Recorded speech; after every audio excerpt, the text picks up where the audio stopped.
নমস্কার। আজকে একটা বিশেষ বার্তা নিয়ে আপনাদের সামনে হাজির হয়েছি। আমরা আগামী 28 আগস্ট শুক্রবার সকাল 10টায় ঢাকার প্রেস ক্লাব সহ বাংলাদেশের প্রতিটি জেলা, থানা এবং উপজেলা শহরে আমরা মানববন্ধন এবং বিক্ষোভের ডাক দিয়েছি। প্রসঙ্গ কক্সবাজারের মেজর সিনহা হত্যাকাণ্ডের বিষয় নিয়ে ওখানকার ওসি প্রদীপ সহ বাংলাদেশে যত পুলিশ কর্মকর্তা আছে মাইনরিটি কমিউনিটির, সচিবালয় সহ সমস্ত সরকারি ঊর্ধ্বতন যে সমস্ত কর্মকর্তা কর্মচারী আছে তাদেরকে নিয়ে নানা ধরনের গুজব, নানা ধরনের আপত্তিকর বক্তব্য, নানা ধরনের জাতিগত বিদ্বেষী বক্তব্য ছড়িয়ে সমগ্র বাংলাদেশের সমগ্র হিন্দুদেরকে অপরাধের কাঠগড়ায় দাঁড় করানো হচ্ছে। একই সঙ্গে সরকার যে এই সরকারের সময় যে তাদেরকে বিভিন্ন উচ্চ পদে নিয়োগ, সেই নিয়োগ নিয়েও প্রশ্ন উঠেছে। একই সঙ্গে এই সমস্ত কর্মকর্তা কর্মচারীদেরকে ভারতের এজেন্ট, রয়ের এজেন্ট, এই সমস্ত নানা ধরনের গুজব তৈরি করে এদের দেশপ্রেম নিয়ে প্রশ্ন তোলা হচ্ছে এবং এদের পাশাপাশি বাংলাদেশের হিন্দু জনগোষ্ঠীর উপরেও সেই বিদ্বেষ ছড়িয়ে পড়ছে। যে কারণে আমরা এর প্রতিবাদে মানববন্ধন এবং বিক্ষোভের ডাক দিয়েছি। একটা বিষয় আমি পরিষ্কার করে বলতে চাই, এই সমস্ত হিন্দু অফিসার কিংবা সচিবালয়ে হিন্দু কর্মরত কর্মচারী এদের পক্ষে কিন্তু আমাদের কোনো মানববন্ধন না। আমরা মানববন্ধন করছি এই সমস্ত যারা বিদ্বেষ ছড়ায়, যারা একটা জাতিগত গোষ্ঠী, একটা গোষ্ঠী মাইনরিটি কমিউনিটির বিরুদ্ধে যে সমস্ত বিদ্বেষমূলক আচরণ, বিদ্বেষমূলক বক্তব্য, জাতিগত বিদ্বেষ তৈরি করে মাইনরিটিদেরকে নানাভাবে হয়রানি, নাজেহাল, নির্যাতন, নিপীড়ন করার জন্য ক্ষেত্র প্রস্তুত করছে, তাদের বিরুদ্ধে যে সমস্ত হিন্দু অফিসার কিংবা মাইনরিটি অন্যান্য কমিউনিটি অফিসার এরা আমরা যে হিন্দু মহাজোট করি, আমাদের হিন্দু মহাজোট একটা সংগঠন, সেই সংগঠনে এরা আমাদের কোনোদিন কোনো হেল্প করেনি, আমাদের কোনো সহযোগিতা করে না। আমাদের যদি কিছু সহযোগিতা, আমরা তা কিছু সহানুভূতি পাই, এ দেশের সংখ্যাগরিষ্ঠ মুসলিম কমিউনিটির যে সমস্ত পদস্থ কর্মকর্তা আছে, প্রশাসনিক কর্মকর্তারা আছে, সামাজিকভাবে যে সমস্ত লোকজন আছে, আমরা তাদের সহযোগিতায় আমরা এই সংগঠনগুলো করি এবং তারা আমাদেরকে নানাভাবে হেল্প করে।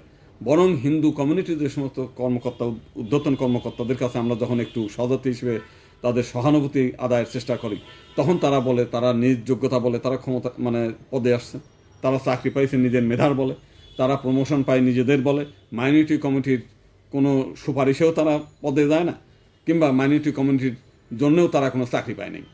তারা তাদের দেশপ্রেম, তাদের এই দেশের তারা সরকারের আনুগত্য পোষণ করে, সরকারের অনুগত থেকে সরকারের প্রশংসা অর্জন করে, সরকারের বিশ্বস্ততা অর্জন করে তারা প্রমোশন পায়। কথা কিন্তু সঠিক, আমরা তাদের কাছ থেকে ওইভাবে না। তবে স্বাভাবিকভাবেই আমরা মাইনরিটি কমিউনিটি, আমরা একটা জাতিগত তো আমাদের চাওয়া পাওয়া থাকে, কিন্তু বাস্তবতা হলো যে এই সমস্ত সরকারি কর্মকর্তা, বড় বড় উচ্চপদস্থ কর্মকর্তাদের কাছ থেকে অন্যেরা কী পায় আমি জানি না। আমি সংগঠন করতে গিয়ে বরং একটু বাধাই পাই, বিভিন্ন সময় আমরা দেখেছি আমরা বাধাই প্রাপ্ত হই। তারা এই সমস্ত ধর্মীয় সংগঠনের খুব একটা গুরুত্ব দিতে চায় না, সহযোগিতা করতে চায় না। তাহলে এখন যে বিষয়টা, তাহলে আমরা এই মানববন্ধন কিংবা বিক্ষোভ ডাক দিয়েছি কেন? এবং অনেকে আমাদের প্রশ্ন করতে পারেন, তা আপনি হিন্দু মহাজোট করলেন কেন, একটা আলাদা সাম্প্রদায়িক সংগঠন করলেন কেন? এই বিষয়গুলো আপনাদের ক্লিয়ার করে বলে রাখি যে আমরা হিন্দু মহাজোট করেছি। হিন্দু মহাজোট হচ্ছে বাংলাদেশের হিন্দু সম্প্রদায়কে একত্রিত করে একটা প্ল্যাটফর্ম তৈরি করা। এদেশের সংখ্যাগরিষ্ঠ লোক যারা মুসলিম সম্প্রদায়, প্রায় 90% লোক, তারা, আমরা কিন্তু তাদের বিরুদ্ধে না। আমরা টোটাল জনগোষ্ঠীর একটি অংশ, সেই একটি অংশকে আমরা সংগঠিত করে আমরা অধিকার, দাবি দেওয়া, এগুলো অধিকার বাস্তবায়নের জন্য আমরা চেষ্টা করছি, এর বাইরে কিছুই না। এবং আমাদের যে লক্ষ্যটা, সেটা আমরা তো মূল লক্ষ্য, আমরা হিন্দু হিসেবে সর্বেসাং মঙ্গলাং ভবৎ, সর্বে শান্তি নিরাময়া, সর্বে ভদ্রাণী পশ্যন্তু মা কাশ্চিৎ দুঃখ ভাগো ভবেৎ। এটা হচ্ছে আমাদের প্রেরণা, যে আমরা পৃথিবীর সমস্ত মানুষের কল্যাণ চাই, সমস্ত প্রাণীর কল্যাণ চাই, কারোর সঙ্গে বিভেদ করতে চাই না। এখন এই যে হিন্দু মহাজোট আমরা করলাম, তাহলে এটা কি সাম্প্রদায়িক সংগঠন না? আমরা বলতেছি না। কারণটা কি? আপনি দেখেন, এই ঢাকা শহরে চট্টগ্রাম সমিতি আছে, ফেনী সমিতি আছে, নোয়াখালী সমিতি আছে, ফরিদপুর সমিতি আছে, উত্তরবঙ্গ সমিতি আছে। এই সমিতিগুলোর কাজটা কি? তারা তার এলাকার উন্নয়নের জন্য একটা জোটবদ্ধ হয় ওই এলাকার জনগণকে নিয়ে। তারা বিভিন্ন সরকারের সময় বিভিন্ন দাবি দেওয়া অধিকার বিভিন্ন উন্নয়নমূলক কর্মকাণ্ড করার জন্য এই জোটটা করা। তার মানে এরা যে দেশ থেকে বাইরে চলে গেছে কিংবা চট্টগ্রাম সমিতি করে তারা সমগ্র বাংলাদেশের সঙ্গে বিরোধ হয়ে গেছে তাদের তা না। আমরা ওকালতি করি, সুপ্রিম কোর্টে আমরা দেখেছি যে রাজশাহী ইউনিভার্সিটি থেকে যে সমস্ত ছাত্ররা পাশ করে লয়ার হয়েছে তারা আলাদা একটা সমিতি আছে তাদের রুলা। জাতীয় বিশ্ববিদ্যালয় থেকে যারা পাশ করে বেরোয় তাদের একটা আলাদা সমিতি আছে, জাতীয় বিশ্ববিদ্যালয় লয়ার সমিতি। যারা ব্যারিস্টার লন্ডন থেকে পাশ করে আসে তাদের একটা সমিতি আছে।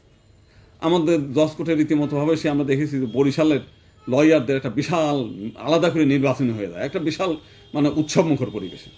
এর মানে এই যে ছোটো ছোটো সমিতি বিভিন্ন সংগঠন গড়ে ওঠে, বিভিন্ন সমিতি তৈরি হয়, এটা মানে এরা যে দেশের থেকে বাইরে হয়ে গেছে তা না। আমরা যারা লয়ার, আমরা লয়ারদের একটা আইনজীবী সমিতি আছে, ডাক্তারদের জন্য আলাদা সমিতি আছে, প্রকৌশলীদের আলাদা সমিতি আছে। তো বিভিন্ন কমিউনিটির পেশাগতভাবে জাতিগতভাবে এইভাবে সমিতি হয়। এইটাই নিয়ম, গণতন্ত্রেরভাবে এইভাবেই করতে হয়। তা আমরাও সেইভাবে এই দেশের আমরা হিন্দু জনগোষ্ঠী যারা মাইনরিটি জনগোষ্ঠী, আমরা আমাদের জনগোষ্ঠীকে ঐক্যবদ্ধ করে আমরা সরকারের কাছ থেকে প্রশাসনের কাছ থেকে আমরা কিছু সুযোগ সুবিধা পেতে চাই। এই জন্যই আমাদের এই সংগঠন, এর বাইরে কিছুই না।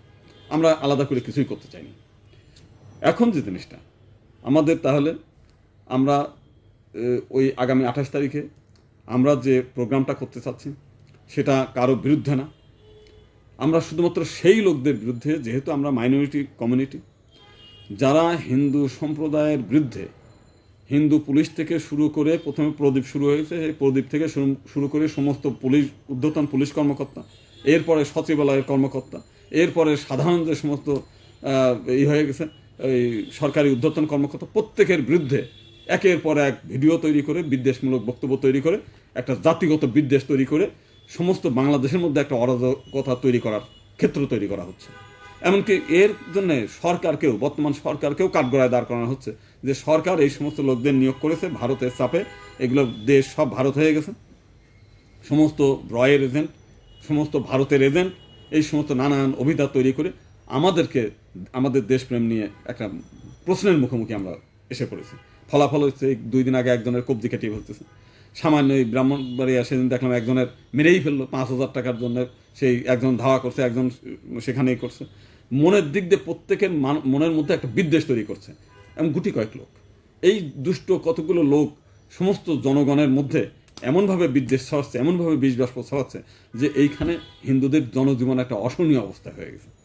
ভবিষ্যতে যেটা আগামীতে আজকে যে সমস্ত হিন্দু কমিউনিটির লোকজন আজকে প্রশাসনে একটু উচ্চ পদে আছে, ভবিষ্যতে তো সরকার তার কোনো যোগ্যতা থাকার পরেও কোনো মাইনরিটি কমিউনিটির কাউকে উচ্চ পদে দিতে গেলে তারা 7 বার ভাববে, কারণ তারা মনে করবে যে এই লোকটারে প্রমোশন দিতে গেলে এই দেশের কিছু দুষ্ট লোক সমস্ত জনগণকে খেপায় তুলবে, সরকারের বিরুদ্ধে যাবে। তো সরকার কি করে এদেরকে প্রমোশন দিবে ভবিষ্যতে?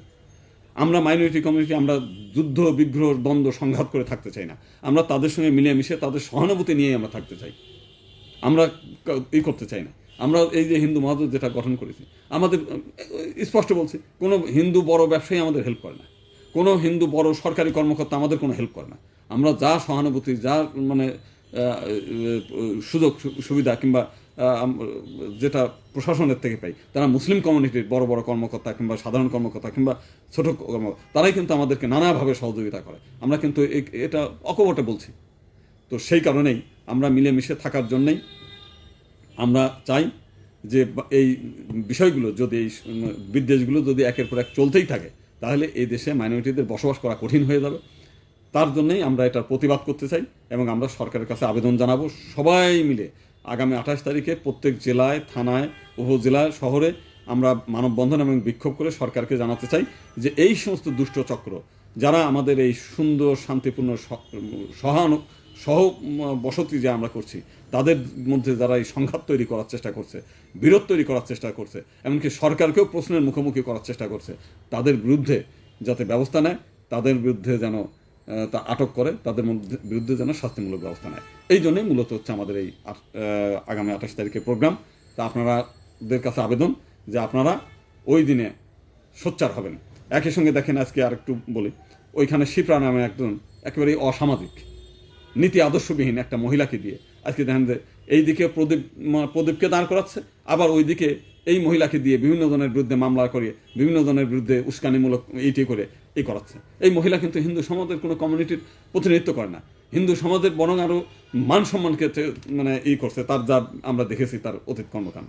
এটা আমাদের কাছে মানে মানে আমাদের মাথা হেট হয়ে যায় তার কর্মকাণ্ড, অথচ তাকে দাঁড় করাচ্ছে একটা দুষ্টচক্র, তাকে দিয়ে আবার এইগুলো করানো হচ্ছে। তো এই দুই পক্ষই হিন্দুদের দিয়ে হিন্দুদের বিরুদ্ধে এই সমস্ত পরিবেশ তৈরি করছে, একবার বিষাক্ত পরিবেশ তৈরি করছে। এইটার বিরুদ্ধে আমরা সোচ্চার হতে চাই এবং বাংলাদেশের সমস্ত হিন্দু সম্প্রদায়ের কাছে আবেদন, আপনারা এই দিনের সোচ্চার যত সংগঠন আছে আপনারা সবাই মিলে যার যার ব্যানার নিয়ে আপনারা দাঁড়ান, প্রতিবাদ জানান। আমরা এই দেশে শান্তিপূর্ণ থাকতে চাই, এই দেশে বসবাস করতে চাই, এই দেশ আমাদের। আমরা এই দেশপ্রেম নিয়ে, আমাদের সরকারি কর্মকর্তারা যেমন বলে যে তারা কোনো কমিউনিটির না, তারা সমগ্র দেশের, আমি তাদের সঙ্গে একমত, যদিও আমরা আমাদের কোনো হেল্প করে না, এই দুঃখ আমাদের নাই। তারপরেও আমরা আজকে এই দিনে দাঁড়াবো যে ওই তাদের কোনো কর্মকাণ্ড কিংবা কোনো একজন ব্যক্তি বিশেষের কর্মকাণ্ডের জন্য সমগ্র জাতিকে হেয় করা যাবে না, অন্যান্য কাউকে নিয়ে প্রশ্ন তোলা যাবে না। তো সবারকে আমরা নমস্কার জানাই, এই দিনে আপনাদের কাছে আবারও আহ্বান জানাই, 28 তারিখে আপনারা মানববন্ধনে দাঁড়ান এবং তাদের বিরুদ্ধে সোচ্চার হন যারা আমাদের শান্তিপূর্ণ সহাবস্থানটাকে বিষাক্ত করে তুলছে। নমস্কার সবাইকে।